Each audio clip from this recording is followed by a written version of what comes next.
Hello everybody and welcome to DanMachi 3 episode 3 anime review. In this episode we found out that Ween is not the only one of these creepy talking, well they're not creepy, I would never call Ween creepy, that's the complete wrong word. These unusual talking monsters, we'll go with that works a lot better. Some other stuff probably happened as well, but I think that's the main talking point coming away from this week's episode. I think I'm enjoying this more than I enjoyed season 2. But maybe that's just me thinking. That's not to say season 2 is bad, I still think it's pretty alright. But I think this is doing better. Maybe that's just me though. Let me know what you think. But now, let's get on with the episode and see how everything went down and shook up and all that. And do this thing.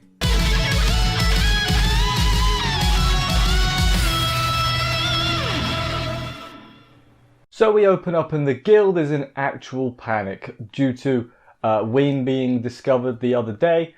The guild's in a bit of a panic. Everyone's trying to figure out what the hell's going on. They don't have any answers.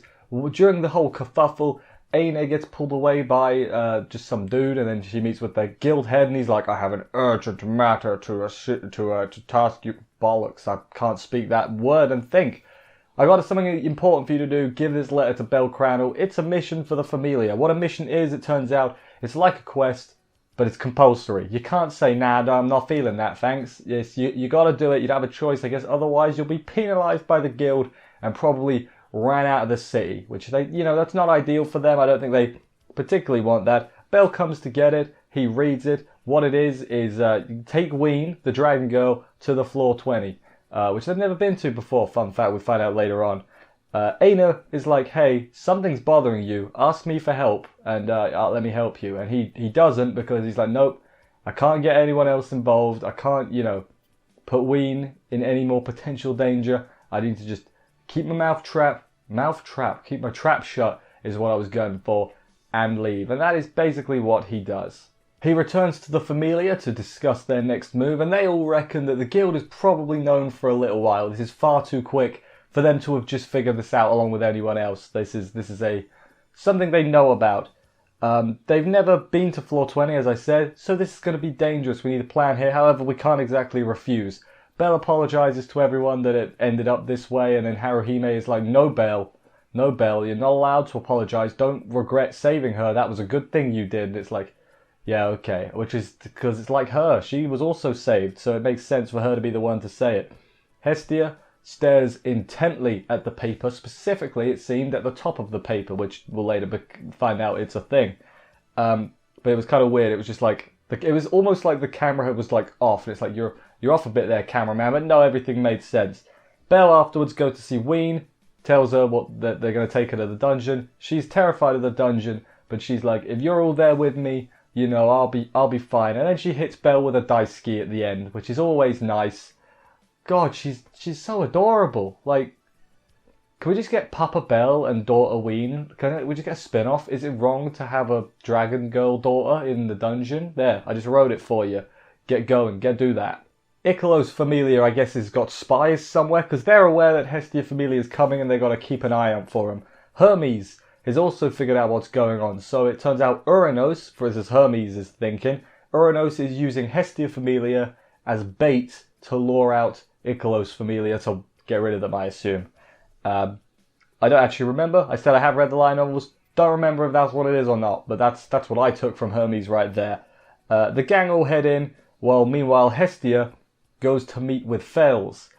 Fels is the robed guy. Turns out Fels, he's not a human, which I think we all sort of saw coming. Like, he doesn't look particularly human, but he's not. So presumably he's one of the, I can say it, we all watched the episode, he's one of the Xenos as well. Not too sure though. How Hestia got the message is on the letter, in I guess the corners, the sides, the border, was secret ancient writing that I guess only the gods would know. And so that's why there was a hidden message for her. That's why she was staring at the top of the paper, so she knew to go to there. Meanwhile, the crew makes it to the path to floor 19, and Lily is planning everything out well, doing good stuff as she is. She's not the leader, but she's like the strategist. Bel's obviously the leader because he's Bel, he's the main character, makes sense. Lily's the strategist. I don't have roles for everyone else. Haruhime is support. Ween is the escort mission. Is Wealth the tank? Not got that far, you know. I'm not a big MMO. I guess it's just regular RPGs as well. It's not even relevant. Let's just move on. Fels takes Hestia through this secret passage, like it's like pretty cool secret passage. It's got like hieroglyphs on it and everything. I think so. Or they were just like indentations. Now I'm thinking about it, I can't actually remember, so that's a thing. Opens the door and then he's like, well, I'm off now. I've done my bit. I'm not getting paid for any more, so I'm just going to go leave now. Hestia goes through that door. Who's there? Shock horror. It's Uranos, who again, I believe, is in Sword Oratoria. Him and Fels show up a bit in Sword Oratoria, but it's their first appearance in the OG series, so there's that. Meanwhile, the gang fighting hard on floor 20. Easy for me to say. They're doing good. They got some good combo moves. Lily uses a magic sword at one point. Welf kills some things because he's got the level boost from Haruhime. But, you know, I feel like in this one episode we probably spent more time in the dungeon than we did in the entirety of season 2, which is pretty funny, you know. But maybe I think that was honestly one of my biggest problems with the second season, is they were barely in the dungeon, which seems like such a weird thing to like nitpick, but you can tell it is a thing that happened. Monsters are primarily targeting Ween, which is pretty weird because she is also a monster and everything. But it's not even like they're just hitting her in the crossfire. Like, they're going for her. They're sort of ignoring the other humans, which is kind of weird. What's going on there? Uranos, though, meanwhile, is going to tell Hestia everything, going to fill her in on all the stuff that he's been hiding from us, and I guess what his end goal is ultimately. But that'll have to wait, because we're not going to go to Uranos now, we're going to go to Belle and friends. They reach a meeting point, there's nothing there. Ween, and then eventually the others as well, hears a singing voice, so they're like, singing voice, let's follow the singing voice, and they find a secret passageway. Welf destroys a crystal, and then through the crystal is the secret passageway. This is unexplored territory, according to Lily. It's not on the map and everything, which is weird because I thought the dungeon like changed its design. Like, or am I being an idiot there? I mean, that would make sense if it didn't, because it's a dungeon, you know. It's a big thing. You can't exactly change the design. But I thought, for some reason, I thought it like redesigned itself. Maybe I'm thinking of something different and I've confused it for something else. But no, it's unexplored territory is the important bit. Then they get attacked. Bella's like, someone's watching us. Gotta appreciate how quickly they snapped into position at that too. It's a big old lizard man with two swords. It's basically a Kirito lizard man, I guess. That's what we'll go with. And then they have a fight. Lots of monsters around, lots of armed monsters. They're surrounded. They're outmatched. They're outfought. Well, they're not outfought. They're doing quite well for themselves. But yeah, they have a fight. Everyone is working together. They all protect Ween, because there's a point where Ween is protecting, I think it was Haruhime? I'm not sure, though. I can't remember. That would make sense. Or was it Lily? I can't remember who it was. That's not the important bit. The important thing is Lizardman goes for her because he sees, oh, she's doing something. Haruhime jumps in front. Even at, the Lizardman's close-up face, she's still like, no, I'm not. I'm going to do it. And then Belle, out of nowhere, delivers a big old Argonaut punch, and it was awesome. It was like, oh, I thought he was going to like stab him, or firebolt, but it was like, no, just a big old punch. Big old right hand. That was my left hand, but that's besides the point. Big old right hand to the lizard man, knocks him against the wall and everything. He did a good job, did old Belle. So Belle wins, defeated the lizard man. However, the lizard man starts laughing, and then his laugh stops being all monster-like, and he's just a bloke. He's just a regular bloke, and he's like, oh yes, very good, guys. The harpy is there from before. One thing I will say, just going back to the lizard man, they did the thing that I hate when anime do, and it's where they don't move their mouths when they talk. I get that it would take more effort to move his mouth, but it looks just so weird when they're like, and the words are coming out, and it's just like, no, I'm glad that not all the monsters are like that. Like, a lot of them did move their mouths, but come on, man. He's somewhat important, is Mr. Lizard Man, whose name, by the way, I should probably say his name. I can't find it anywhere. His name is Lid. We find it out later, but I'll say it now. His name's Lid. The harpy from earlier is there as well. They were testing them. Were these monster people, the Xenos? I said it earlier. The Xenos, to basically see what kind of people they are that were looking after Ween, and they're like, we like you a lot. You're pretty good. Thank them for protecting Ween as well, which is nice. They're they're really like pleasant, you know? They're more pleasant than all the humans is I think the whole thing of this season is going to be what makes someone a monster, because if you're way up like last episode, the humans, and then these monsters this episode, I mean, I know who I'd rather hang out with, let's just say that. Uranos and the guild are aware of these monsters and are actually protecting them. Presumably, not all the guild employees know. I doubt Aina knows. It's probably just like the high-ups that know. But they're aware of this and protecting them for, you know, because they're not causing no trouble for anyone.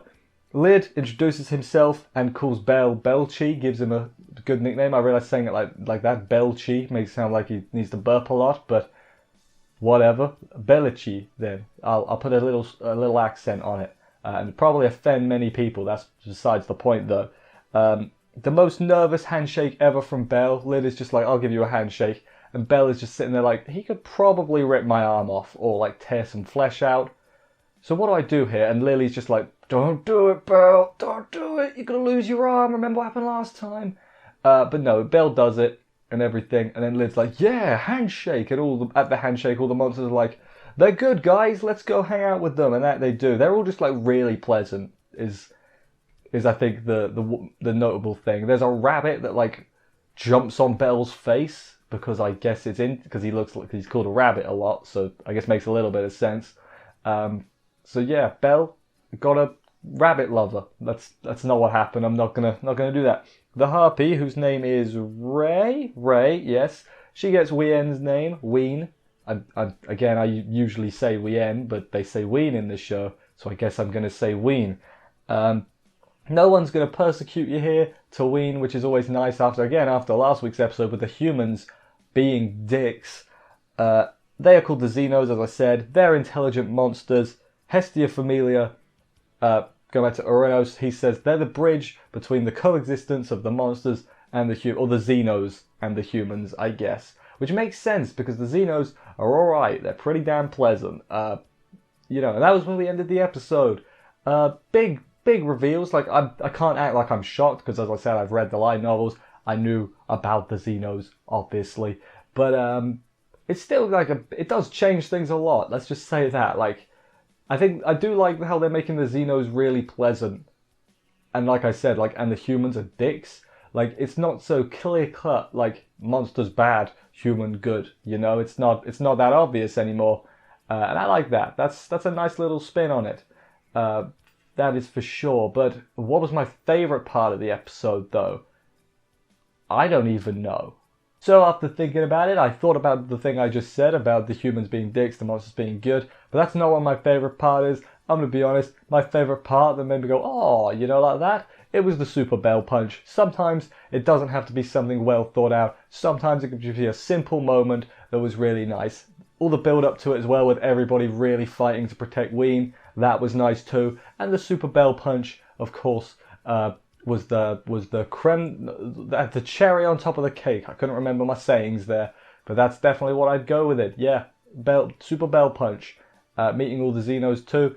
Presumably at some point they're gonna interact, meet up, have a big old scrap with Icolos Familia, because they're looking for them for some reason. Wonder what that's about. I don't think we've been told yet, and I remember, you know, bits of it, but I'm not going to say, because I don't think we've been told the most of it yet. But anyway, thank you everybody for watching this review. I hope you enjoyed it. If you did, please consider subscribing and stuff for more reviews. That would help me out a lot. I don't know why I'm doing this voice. I will see you next week for another episode of this. Take care, and bye, guys.